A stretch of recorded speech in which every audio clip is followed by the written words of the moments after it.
Test, test. That's good. Can you hear it?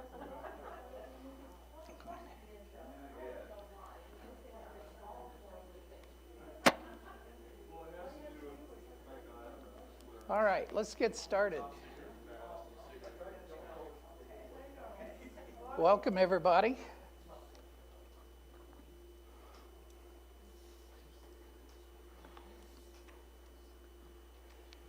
For those that don't know me, I'm Alex McIntyre. If Gordon Shields was the A team and John Hamilton was the B team, you can imagine how I feel right now.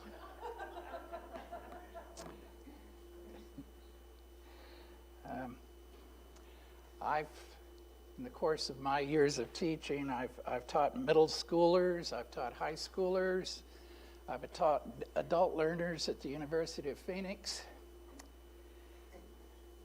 But I don't think I've ever had a more difficult group to teach than Sunday school adults. So I want you to consider the perils of teaching an adult Sunday school class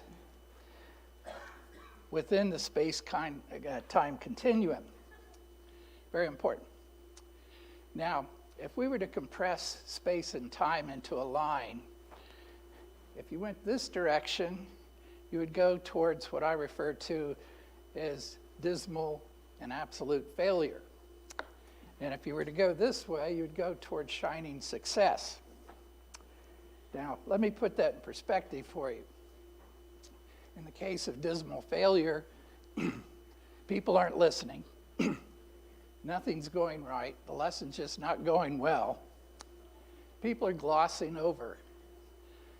And at some point, somebody bounds into the room, let's say Kevin Osborne, and he says, "Hey, everybody, there's cheesecake and coffee in the kitchen."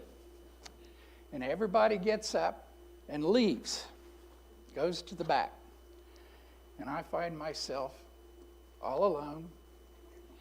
Even the people out there in Zoom land are saying to themselves, "Hey, Mabel, if we hurry, we can get some of that cheesecake, so let's go." So the Zoomers zoom away. And I look over to the audiovisual room over there, and booth, and it's empty. And I notice that my mic has gone dead, and the lights are slowly fading out. Dismal failure.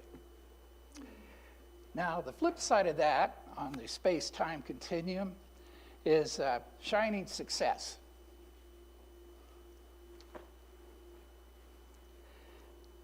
And it may be that we'll experience that today.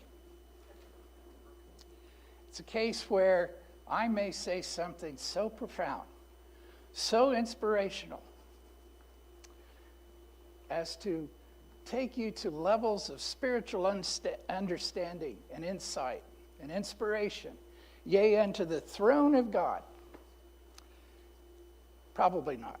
But having said that, if it should happen to you that you are inspired in such a fashion, I want you to be sure and come up here immediately after class and tell me so that we may marvel together, okay? We'll do that. Very important. Now, I suppose I should say a few words about Moses before I go on. What do we really know about Moses, the man, anyway? And why is that important? Well, I suppose I should tell you ahead of time that I'm not really a big fan of Moses. And had the elders properly vetted me, they might have told you this. But I have a couple of concerns. For instance, if I were to make a list of characters that I would like to meet at a Walt Disney World meet and greet, he would probably be on the bottom of my list. And there's two reasons for this, two concerns that I have. One is that I happen to be a firstborn Gentile male. And frankly, I'd have this nagging feeling that the guy might kill me. So it's very important to me to keep that in mind. Number two is that Moses is a very intense person. You read about him. doesn't he come across to you as intense? Very intense. I mean, if I were in, say, a Magic Kingdom attraction or outside one, and I would say to Mo, he and I are hanging out, and I'd say, what do you think? Isn't this great? And I would turn and find him standing there looking very solemn and said, "Behold, Splash Mountain." I don't know. I would find that personally inappropriate and over the top. And frankly, I don't know how Mrs. Moses puts up with it. But having said that, God chose him, and I'm laying aside my biases, and I'm moving on. But I must tell you that if I were to meet him, there would be 3 questions that I would want to ask him. The first is, what's the secret of a long life? The second is, do you have a favorite rock song? Like, King Tut or something like that. And lastly, did you ever posthumously participate in a seance with Cecil B. DeMille? All of which is something that would be on my mind.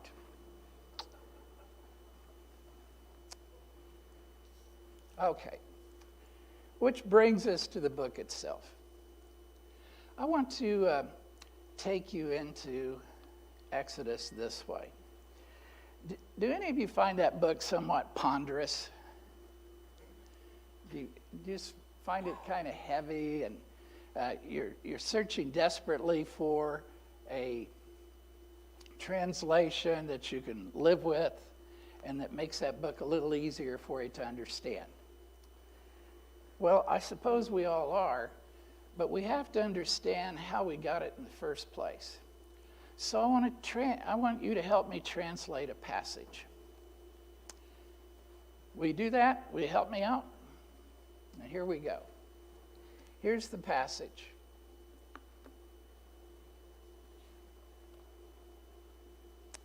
What do you notice immediately about that line? No vowels. Thank you. And what else? It's several words. It would help us to have some spacing, wouldn't it? So let's do that. Let's apply the spacing. Does that help you? Still no vowels, but at least we have spacing. Now, if you translate it, raise your hand and then be quiet, please. Has anybody figured it out yet?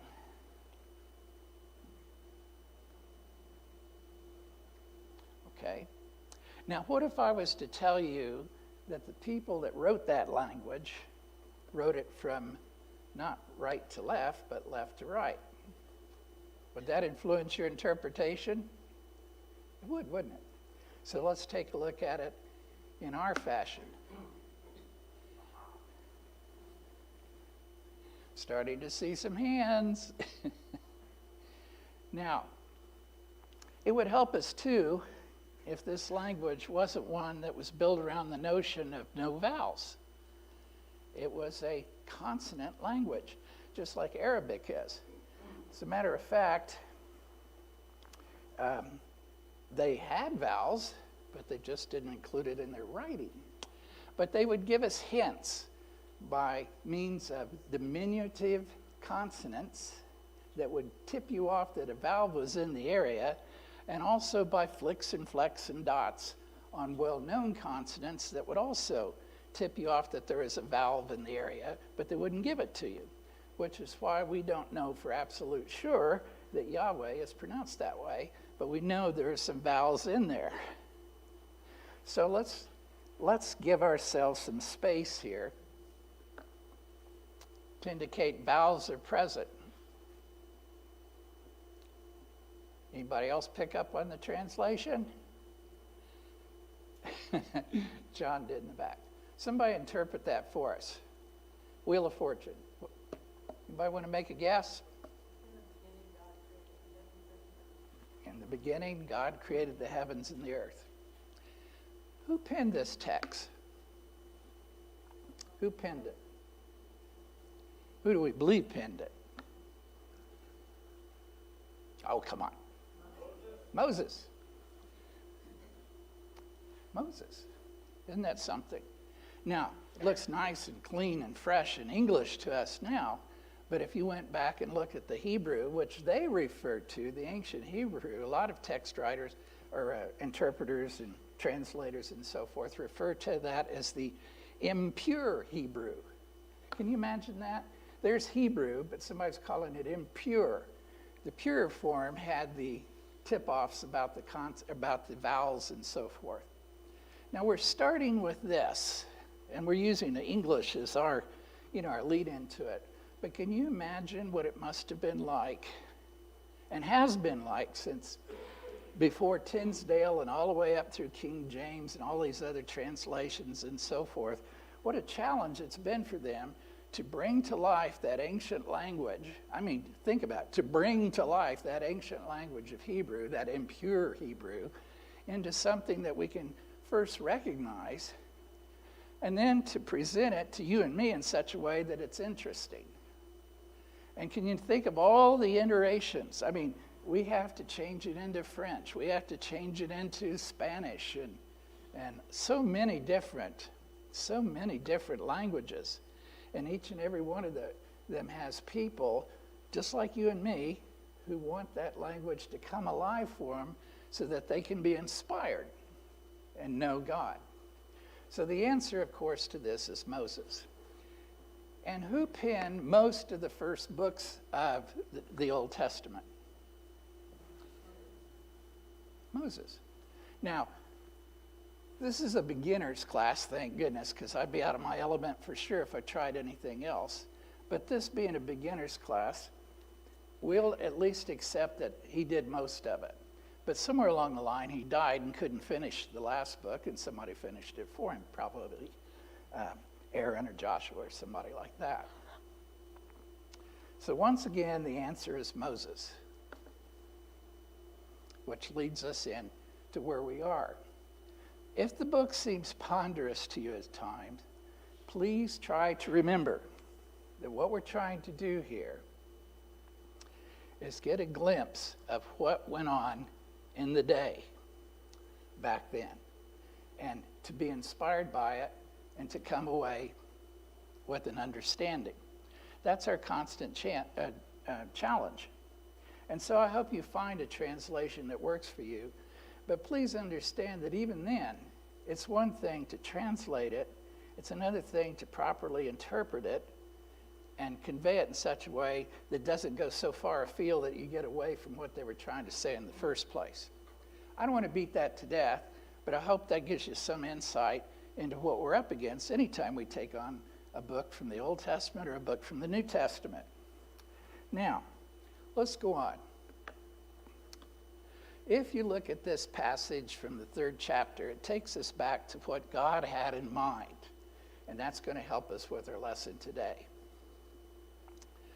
And you can see here it says, God said to Moses, "You shall say to the sons of Israel, the Lord, the God of your fathers, the God of Abraham, the God of Isaac, and the God of Jacob, has sent me to you." Now, imagine that as a long line of Hebrew. And somehow, there it is. Where do you get a word like furthermore? Did they have a word like that? Or was that a word that was slipped in there to try to make the passage come alive or meaningful to us in English? Okay. It says, "This is my name forever, and this is my memorial name to all generations. I am. Go and gather the elders of Israel together." That's what Moses was challenged to do back there prior to the plagues. "And say to them, the Lord, the God of your fathers, the God of Abraham, Isaac, and Jacob, has appeared to me, saying, I am indeed concerned about you and what has been done to you in Egypt." Well, we're counting on that. God remembered his promise. Okay. So I said, I will bring you out of the affliction, I will bring you out of the affliction of Egypt to the land of the Canaanite. Now, right there, I've got to stop. Affliction. Is there a Hebrew word for that? What would it have sounded like? Who was audacious enough to translate that as affliction? I could have stuck words like persecution or torment or something like that in and probably conveyed it. Someone here chose to use the word affliction. I'm not hostile to it, but please just understand that there's a trick to trying to bring this language, this old language, alive for you and me. Okay. So to the land of the Canaanite, listen to that. Canaanite and Hittite and Amorite and Perizzite and Hivite and the Jebusite, all those endings. Where'd that come from? Again, translation. So if we went back and looked at the words that they really used back then for these various tribes, they'd be far afield of these. Probably a lot of this comes from Greek and so forth, you know. What was the original word for Hebrew, by the way? Have you ever heard of that one? Hebrew? They wouldn't have known completely what you were talking about if you used the word Hebrew, but we have it as such, and that's our interpretation. How they say it in Swahili is be another matter. Okay. To the land of flowing with milk and honey. What does that mean? When's the last time you saw milk flow, much less honey? What is he suggesting there? What does that really mean? It's metaphoric, isn't it? What is he saying? Anybody? Goodness. Abundance and goodness, words to that effect. When you think of honey, what do you think of? Bees. When you think of milk, what do you think of? Cows. And so what we're talking about when we see this, I mean, it sounds beautiful to hear. It's poetic and so forth, but in fact, they're saying this land is so abundant that cows can thrive and bees will thrive, and it's green and lush, and you'll be happy. And so, you know, when we see passages like that, we want to keep them in their right context. All right. Any thoughts that you have at this point? Any thoughts at all? Yes, ma'am.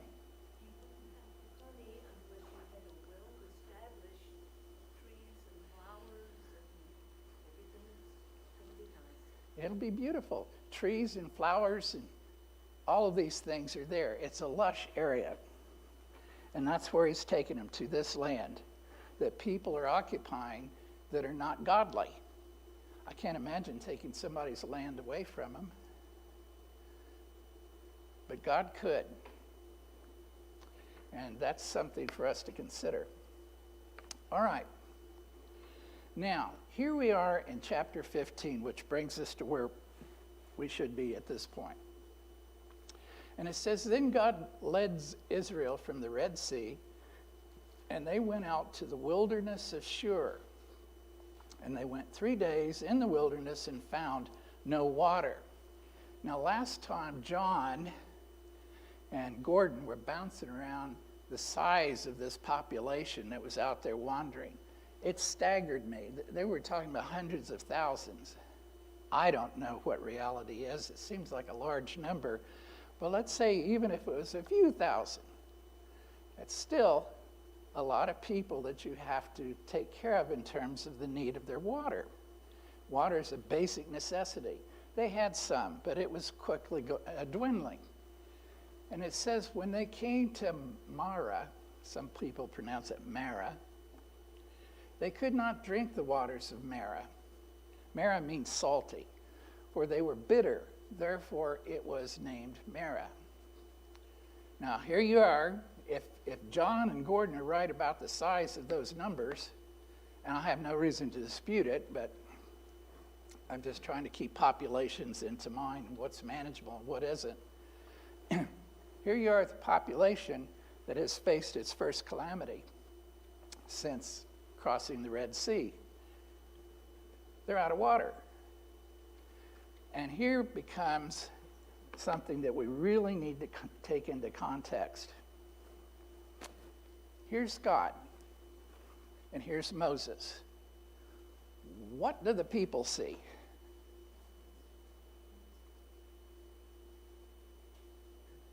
Who do the people see? Moses. Who has been doing all these miracles in front of them? Moses. Have any of them met God? Have any of them seen a flaming bush? Well, they have the cloud. They had the cloud. They had the cloud. And they have the fire being there at night. We'll give them that much. But still, when it comes time to complain, who do they take their complaints to? Moses. Now, it's kind of curious in a way. They recognize him as an emissary. They don't understand that he's a spokesman for God, but he's not yet taken complete control in any fashion other than that spokesman role. And if what we know about Moses, he didn't really want it in the first place, but there it is.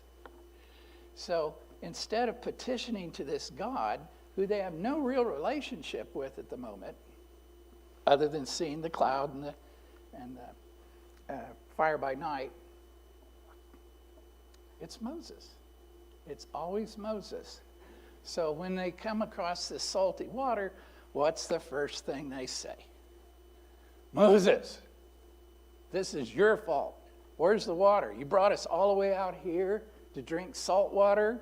We're going to die. Their vision is down here. It's not up here. They don't really have that relationship yet.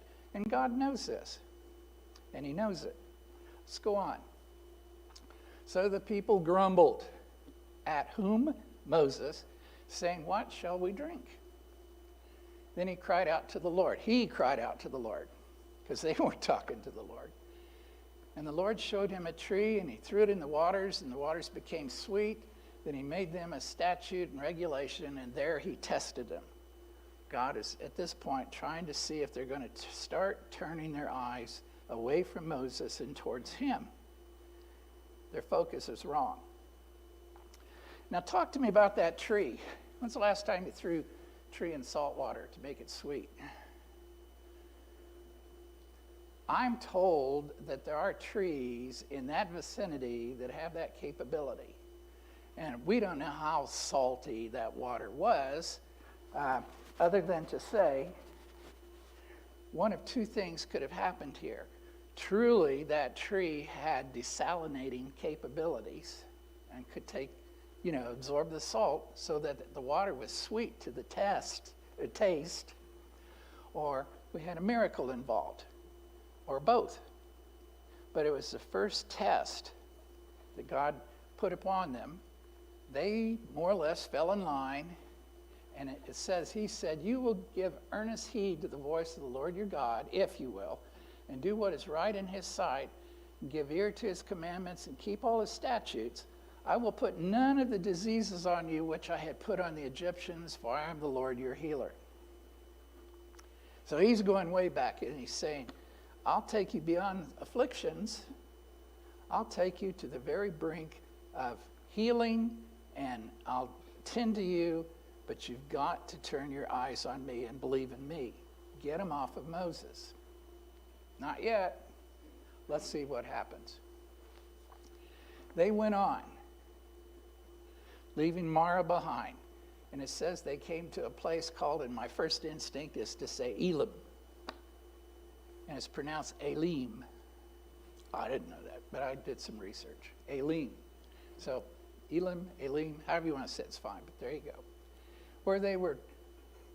There were not one salty spring, but there were 12 springs of water. So here's that huge population, John, however big it was. They had 12 springs of water and 70 date palms. Now, if you know anything about date palms, they're the ones that go way in the air with the dates and so forth. And they camped there beside the waters. Okay, so they got the water problem taken care of for the time being. But they're on their way to Mount Sinai. What are they going to do there, by the way? Does anybody know offhand? What are they going to do at Mount Sinai? What's so big about going to Mount Sinai? Say again? I'm sorry, hon. I'm sorry. Yell at me. We're going to get the 10 Commandments. Oh, that. Oh, that. Hey, Alex. Yes, Werner. Yes, Werner. When Moses was by the burning bush, God told him that he was going to bring him back to this mountain once they brought the Israelites out. So that was a set appointment. Was it Sinai? Was it Sinai?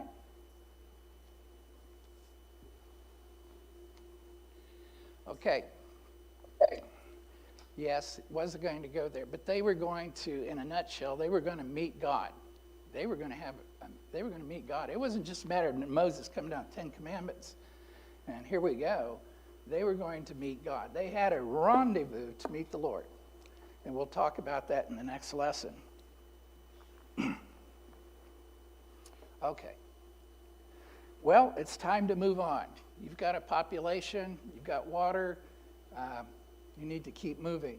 And so here's you a map, and if you follow it down, my vision isn't all that great, but you can see Elim there, and then moving on, you can see the next place where they're going to stop, or move on. Actually, we do have one more thing at Elim, but we'll get there. Let's do that first. I already talked about that. But they're on their way to Sinai. It says they set out from Elim, and all the congregation and the sons of Israel came to the wilderness of Sin. I don't know. Wilderness of Sin, which is between Elim and Sinai. On the 15th day of the second month after their departure from the land of Egypt, that's accumulating some days, the whole congregation of the sons of Israel grumbled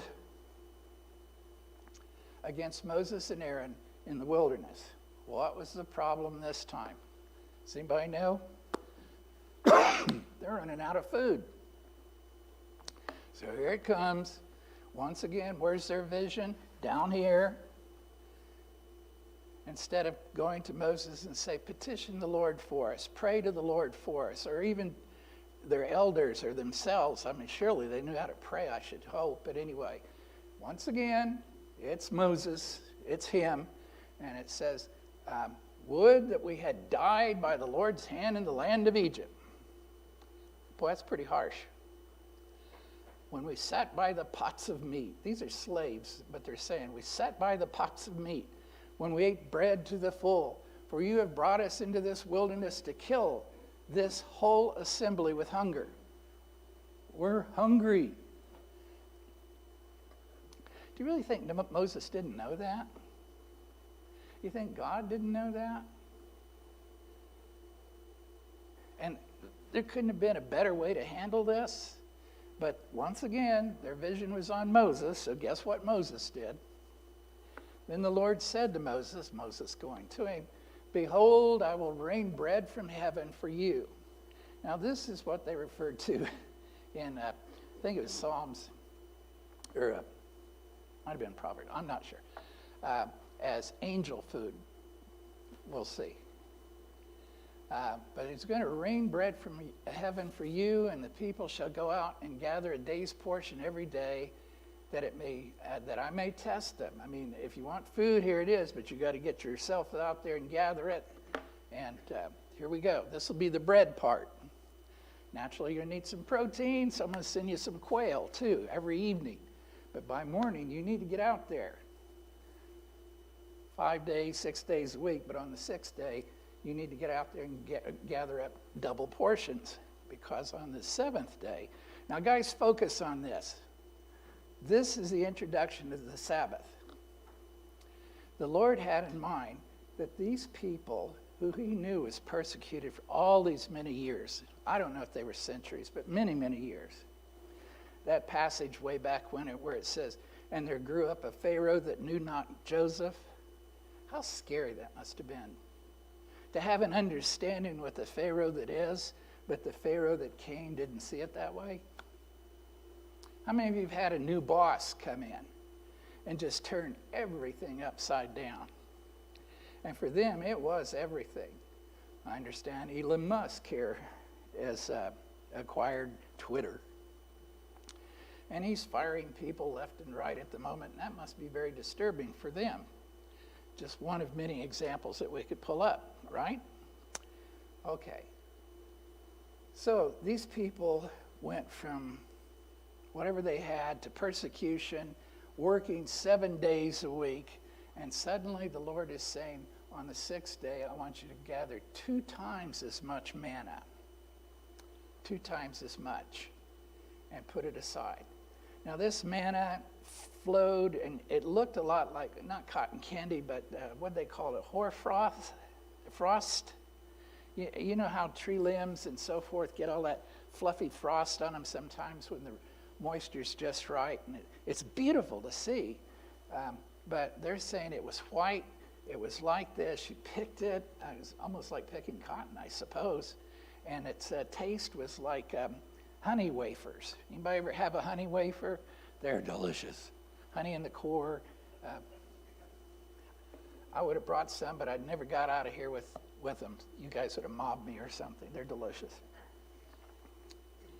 And the strange thing about this, it was white and so forth, but you could make bread from it. You could bake it, or you could boil it. Now, why would you boil flour? Well, what's a popular Jewish food? It's boiled flour, essentially. Bagels. So you could boil this stuff and so forth, and you would have your bread, essentially. Now, down Mexico way, we're talking about tortillas. Out there, it was manna, that sort of thing. Here, it's loaves of bread down at the local grocery. But there it is. And they did this for 40 years. The Lord supplied this to them. Pretty neat. Pretty neat. Okay, so once again it says that I may test them whether or not they will walk in my instruction. Well, this one kind of gets it across. You don't do this, you're going to starve that day. You do this, you're going to be fine. So the people gathered 1 omer, which is 2 quarts. Now, this stuff could not have been very heavy, so don't think it was like water. It's 2 quarts of this fluffy stuff, but it was sufficient per person, each in the morning, only good for 1 day. Something about it was, except for Friday, I don't understand that one, but there you go. It would melt away, it would rot like frost. Kind of weird, huh? I would have loved to try it. Maybe someday we will. As a matter of fact, some of it was put into a jar and lidded, and was put in the ark of the ark of the covenant. What I'm trying to say, was stored there as a remembrance, just to get some idea what it must have looked like. But it was there every morning, 6 days a week. Okay, and they gathered 2 days a month worth on it. Now, before I talk about the quail, which would have been the protein, the meat, and so forth that was sufficient, keep in mind what the Lord had in mind.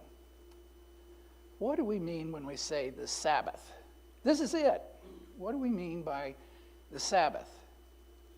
This is it. This is it. This is the beginning of the Sabbath. This was the Lord setting aside 1 day for these people that have worked 7 days a week all their lives, and many, that's all they knew, from the time they could work to the time they died. He was setting aside a day of rest for them. And he was using manna as a tool to do it. But he was saying, I want you to rest on that 7th day. So, moving on, that's the nature of it. We don't need that. This is all about manna. I want to move on to, I'll finish that passage with this. It says in verse 27 of chapter 16, it came about on the 7th day that some of the people went out to gather, but they found none. Now, there's always those people that got to test it, right? It's been there 6 days. Surely be there the 7th, and I'm sure they got over that real fast because they went out and said, where is it? Where's the manna? This is really something when you think about it. There was none. Then the Lord said to Moses, how long do you refuse to keep my commandments and my instructions? Was he yelling at Moses? He was using Moses as a mouthpiece to tell these people that went out on the 7th day, Rest. I want you to rest. Stop testing me. All right. Any thoughts that you have at this point? Any at all? Gordon? Warner? Any of you? Well, Alex, Yes, sir. this is sort of a test before this becomes codified, letting them know ahead of time that this is going to be codified. It's sort of like when they're putting in a new stoplight or something, they'll have it blinking red or orange to let you know that this is coming. But once it's there officially, you're going to get a ticket for going through that thing. So this will be codified. You do this later, and you're going to get stoned for breaking the Sabbath. Okay. So far it's mild, but later on. I got to throw a quick story in about that new red light Warner. I was in Thailand years ago. I was stationed there. And I was stationed in a town called Pitsanalok, and the Thai are some of the nicest people you're ever going to meet. They're just beautiful people, and I loved them. And I would go downtown on my bicycle. It was safe in Thailand. Things were not so safe in Cambodia and Laos and Vietnam, but it was pretty safe where we were at. And I'd go downtown and interact with them and so forth. And I remember the day they put in a stoplight. Now, heretofore, there had been a roundabout, but they put in a stoplight because they wanted to have, more control over the traffic. And most of it was motorcycles or motorbikes and maybe a couple of cars. But I remember the Thai, when they saw it, they all turned out in droves, and they just looked at that light change, just looked at it. I mean, it was just a marvel to them to look at. Red, yellow, green, red. And that was the thing. I'm sure they got it eventually. Well, using Warner's analogy, the Sabbath must have been like that too. We're going to rest? Never done that. Let's see what happens. Let's move on. Oh, go back. I went too fast. There we go. See, the Lord has given you the Sabbath. Therefore, he gives you the bread for 2 days on the 6th day. Okay. And it goes on to say in verse 30, what? So the people rested on the 7th day. Don't you know that must have been incredibly peaceful for them? I mean, how many of you, given your own inclinations, we're not told you have to, but given your own inclinations, how many of you want to work like a dog, like you've been doing, rather than rest? God's rest. And so that's what's going on. He's introduced the Sabbath to him. No other pagan religion had that offering. All right. Well, this is getting on down the line, and there's only a couple more portions of this, and I'm sure we'll have enough to cover it. They get down to Rephidim, and I don't know if that's the proper pronunciation, but it's the next stop before Sinai. They get there, and wouldn't you know, there was, again, no water to drink, and the Lord was testing them, and they quarreled with Moses again, give us some water that we may drink, and why do you quarrel with me? Moses said, I mean, it's getting to be repetitious at this point. Here we go again. Why do you test the Lord? Why don't you just trust in God? Petition him. Pray to God that he'll get you through this. That's all God wants to hear. How many times have you had problems and you never turned around and turned it over to God? Never even asked him. He said, why am I going through this? You haven't asked God. Give it a try. Why do you test the Lord? Okay.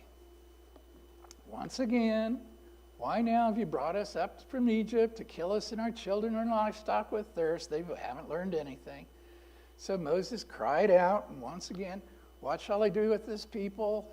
And then it says, the Lord said to Moses, pass before the people, but this time take with you some of the elders of Israel and let them witness this miracle that I'm going to do.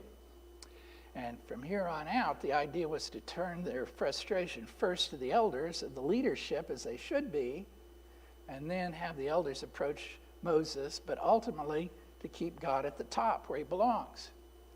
So take in your hand your staff. Remember, the staff turned into snakes and all that other stuff, with which you struck the Nile, and go.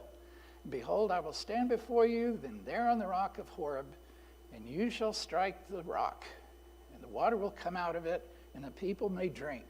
And Moses did so in the sight of the elders of Israel. This is new. He named the place Massah and Meribah because of the quarrel of the sons of Israel, and because, once again, they tested the Lord. Is the Lord amongst us or not? So a quick review here shows us that there were 4 major quarrels or disputes that the people had with Moses, with their eyes on him instead of the Lord. And the Lord is trying to gradually bring these people who have been through so much, but get them to lift their eyes up higher and start to seek a relationship with him. Remember when they were forced to gather straw for bricks because the Pharaoh punished them? Remember when they were trapped between the army and the sea, and who did they go after? Moses. Remember at Marah when the water was bitter, salty? And remember when they ran low on food? All of these quarrels. They were yelling at Moses, but they were testing God. They didn't understand. So these 2 names that he gave to this place, Massah means test, and Meribah, if I'm saying that correctly, means to quarrel. Okay. Now, I want to get through this quickly. We'll probably stop here because it's a great place to stop. But you can imagine these people are all out there trying to do their thing, survive, move on. They've left Egypt. They're in the desert. They're counting on Moses to lead them. Their vision really isn't on God fully as it should be. Okay, that's the condition. I can only imagine what the educational levels were among them. If you've been a slave all those years, how much public education, much less local education, are you getting? So we'll take that into mind too. I'm not saying they were, totally ignorant. There had to be a few scholars among them, but there it was. And you remember all that gold they took with them when they left Egypt? Well, here comes somebody. His name's Amalek. He's from the Amalekites. And he sees an opportunity, and he comes up and he's going to wage war against them to get. He just comes out of nowhere, like, desert marauders or something. And he comes out of nowhere to get this gold and whatever else they've got because he sees an opportunity to plunder these people who are vulnerable. And Moses turns to Joshua, as did Moses. It says, Joshua, well, we'll stop there. We'll stop there. Next time we'll talk about that raid and what came out of it. Okay? Thank you for your attention.